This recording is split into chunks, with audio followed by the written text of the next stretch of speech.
Hey, this is KZ from the band Dreamwell, and you're listening to the Brutally Delicious podcast. 1, 2, 3, 4. The Brutally Delicious podcast.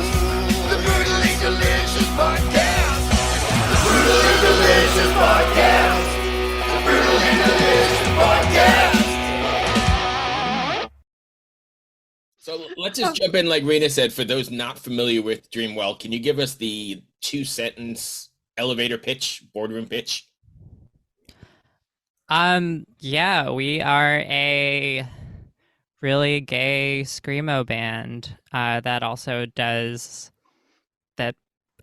people who don't like screamo would hopefully like. Okay, I have to admit, I thought I was pretty freaking hip and cool, but I've never heard of screamo. Explain.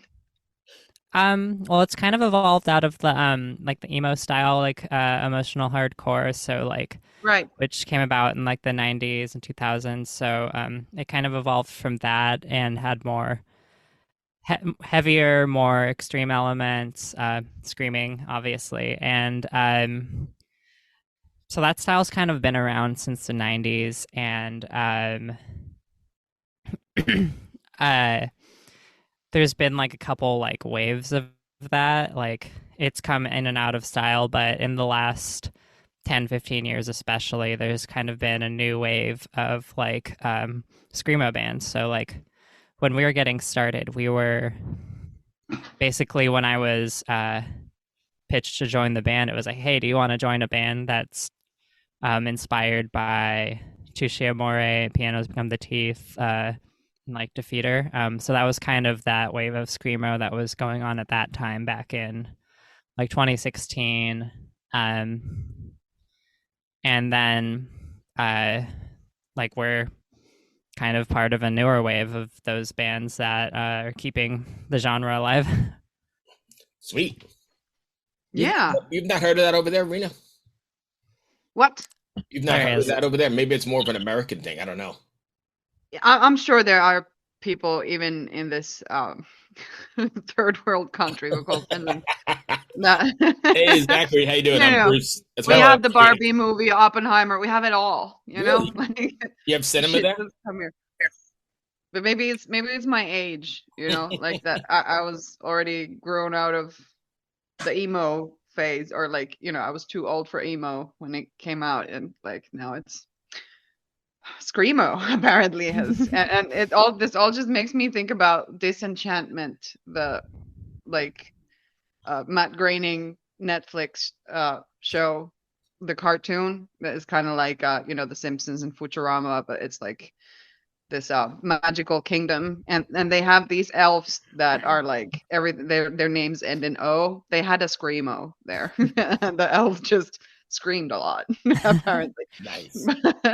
But hey, Zachary, I bet you're super happy to be joining the show now, like listening how perfect sense we're making so far. Welcome. Yeah. Hey, Zachary. Hi. So it's just for the rest of this, it's actually KZ. Zachary is my like professional name. It's Awesome. not what I go by. Perfect. KZ then. How are you? KZ. I'm doing well. How are you? I'm excellent. Thanks for joining us. I appreciate it. Aki was just giving us the 2-sentence elevator pitch for Dreamwell. Okay, right on. I gave like one sentence. If you have another sentence. You have another sentence, that would be perfect. I missed the first one, so I don't know. I how to said build we're a off really of it. gay screamo band. I don't know. You know, that's pretty much it, I think. That's actually really efficient, because usually when we ask for these, it turns into a very rambly thing that, you know, goes on for much more than 2 sentences. So like you actually delivered according to brief. So nice. That's what we try. That's what we strive for. We'll ramble about other things. Brilliant. This is the show for that, for sure. Bruce, where would you want to take this? Let me start right from the beginning. A really gay screamo band. Do you find that you get any pushback in the scene from that, or no? Not yet. I don't think so. I'm interested to see if. I think the metal world is very accepting of everything, right? I think it depends on what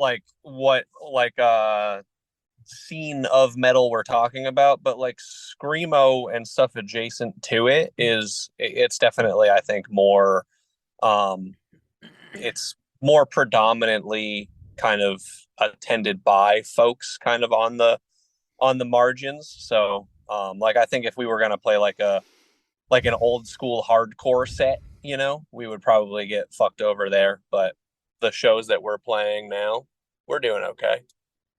So are you selecting Still, shows that you're playing for that reason, or is it that's just the way it's happened?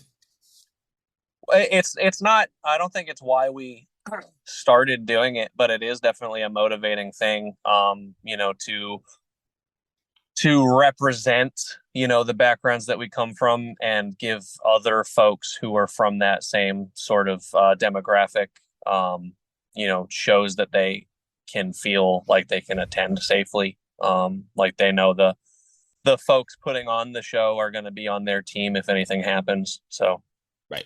Interesting. Aki, I interrupted you. Sorry. I was just saying, I'm still waiting for us to get asked to play like a deathcore show or something and see how those people respond. I can't imagine that it would be. I mean, I've been in, you know, in the metal world for a long time, and I can't imagine that it's still that sort of stuff still exists in the metal scene anyway. Maybe I'm wrong, and you know, I'm on the outside, but I thought the well, I music mean, was very, you know, accepting, and that's the whole basis of it, right? It's supposed to be. The vocalists of two very well-known and established deathcore bands both came out as like transphobic and homophobic at the same time. So, Oh, okay. Well, maybe I'm not as versed as I thought.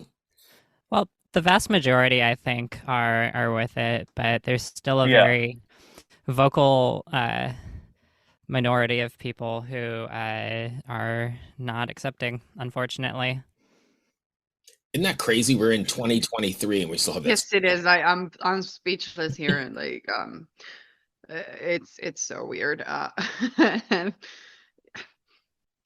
Yeah, you but I you don't would know. I mean, somehow think even that they get confronted, or like, you know, that first of all, the music scene in itself is such like a blending pot of different kinds of people, and like, you know, that you come across people who will, like, you know, dress weird, speak weird, sing weird, you know, just do weird shit, and it's generally a good thing that you're not boring, you're not basic, you're like breaking some sort of boundaries. So it's super odd to me that within that parameter there are people building fences. Why?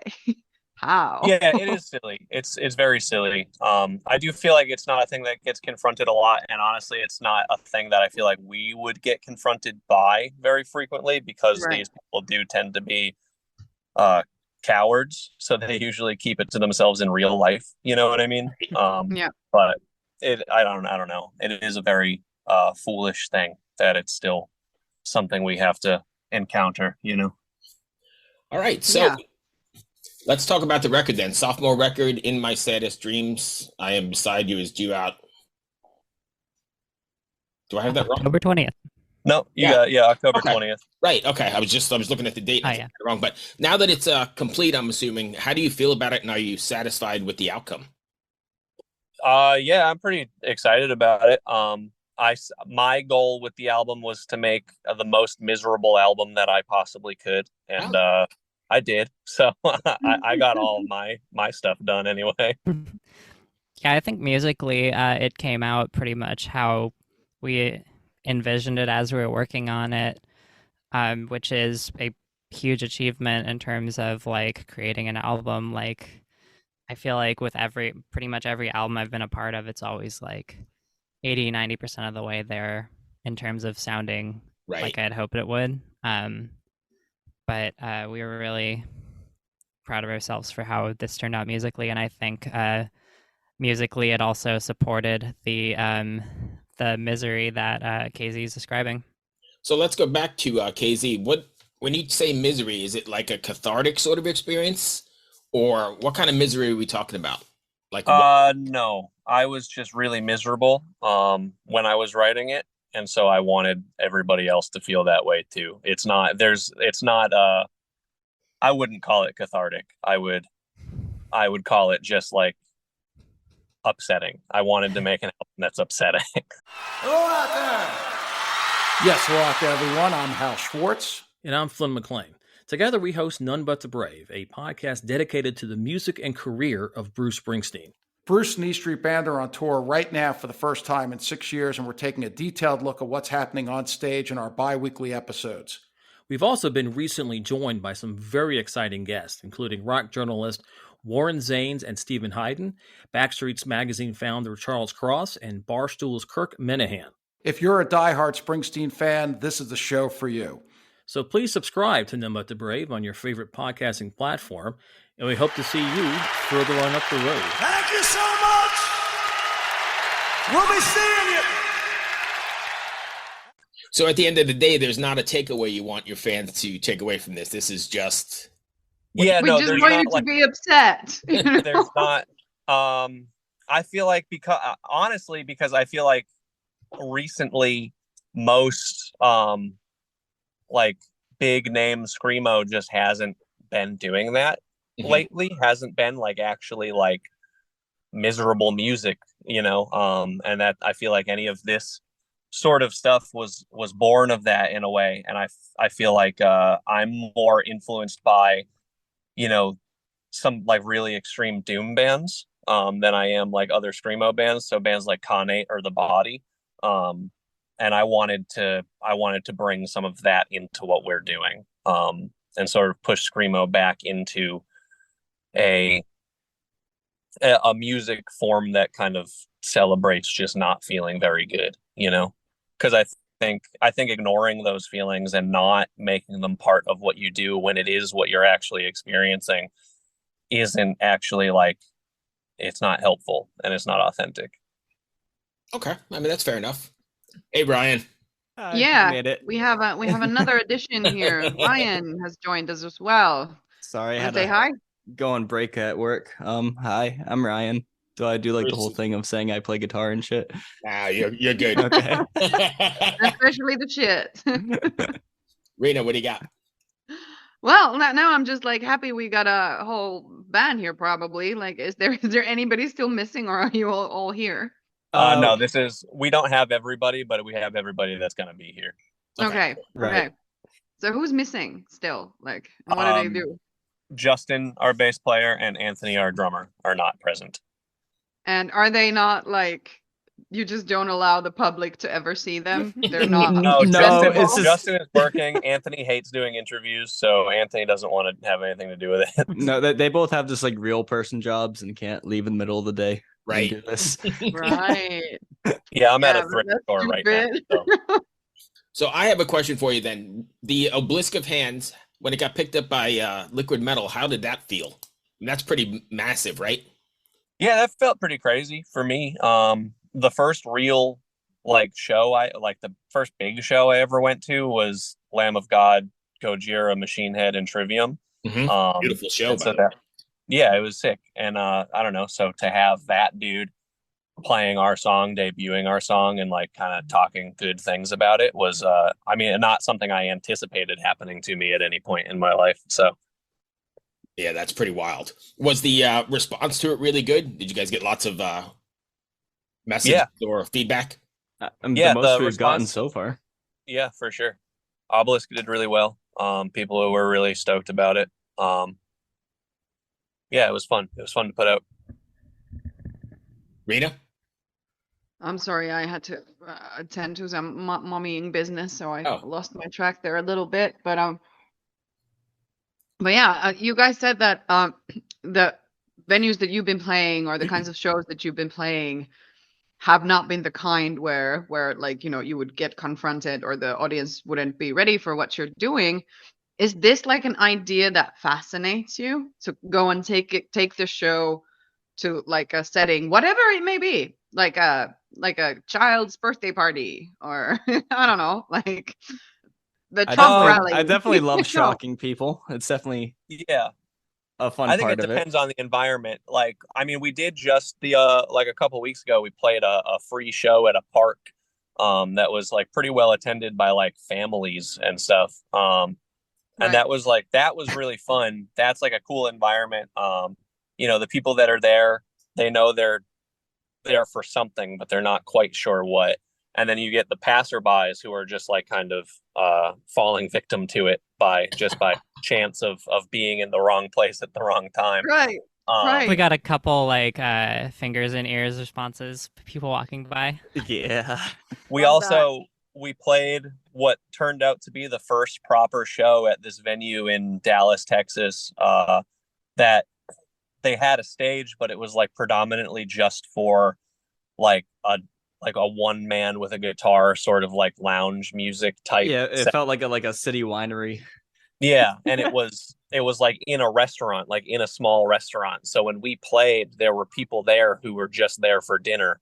And when we started, they got up and they left. They didn't want anything to do with it. So job well done then, right? They were Yeah. they were not expecting to see KZ bleeding that night. No. All right, wait a second. What do you mean bleeding on stage too? I used to. I'm reformed. I'm healed now. But yeah, I used to end the set by smashing my forehead open with my microphone. Wow. Nice one. So Yeah. I've got to ask. Clearly, your body still remembers. You know. I do have scars. So It's recent retirement. I've got to ask though, did that ever go really bad and you ended up needing medical attention? Nope. Not Really? KZ. I mean, theoretically, were there times that I maybe should have gone and gotten medical attention? Yes, but I live in the United States of America, so I'm not going to the hospital unless I'm actively dying. You had like the napkin under a ball cap move that was like sufficing. We take care of it. Yeah, and then you go so Love it. much. They paid us in napkins, so you know. Took all the napkins from the people that left. Yeah. Mm, Yeah. They probably had fancy cloth napkins there. Nice. I bet they Right. did. Yeah. It's better than currency, if you ask me. Yeah, they're like you can get like a free drink. Anything above anything $15 and below is good. And I was just like, a drink ticket typically is good for like something $5 and less. I don't know what this means. Right. Right, top shelf Right. stuff. Hey, when you guys are writing, I know Screamo kind of has like that breakdown sort of stuff. Are you guys writing the songs like how they're going to come across on stage, or are you writing the songs for the song's sake and then kind of just working them out? Well, we're writing them all in the same room together. Oh, the traditional way. So yeah, we get to basically every week get together and write songs. So I think they usually are written for the stage before they're written for the recording. So in that same sense, and do you have trouble or ever have trouble adapting them to the stage? Like, oh shit, we can't do this here. We have like a couple on this new album that we are kind of confused as to what we're gonna do if we ever play them live. But for the most part, we have ways of making sure it's like being. We definitely make sure we can play the song live first before we ever go and record it. Anything that comes after that is just like extra, like, oh, hey, this is cool because we don't have to do this live. Right. Yeah. There's nothing wrong with it being different on stage. I mean, I've definitely I've definitely changed what I do based on like having played the songs live. Okay. And I think when you're all in the room like that, things are more organic and more real as well, right? I mean, because I think sometimes you can tell when it's been emailed back and forth or phoned in, as opposed to where the song kind of just grows from an idea bouncing off each other. Yeah, definitely. And one thing that happens is that when we go in to do like pre-production and recording, we realize that we have all these like kind of like tempo shifts that we didn't know were there. So it'll be like, oh, we actually slowed down 10 BPM there. And we should keep that on the recording because that's just how we've been playing it and how it feels. But if we had just been like emailing it back and forth, I don't think that sort of thing would be there. I think it would be more just like on the grid. Right. I wouldn't know how to do that because I had trouble getting my computer to work for this interview. So that just doesn't work in our world.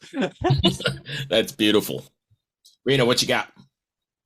Well, what's like the best case scenario after the album comes out? What would be the best possible outcome?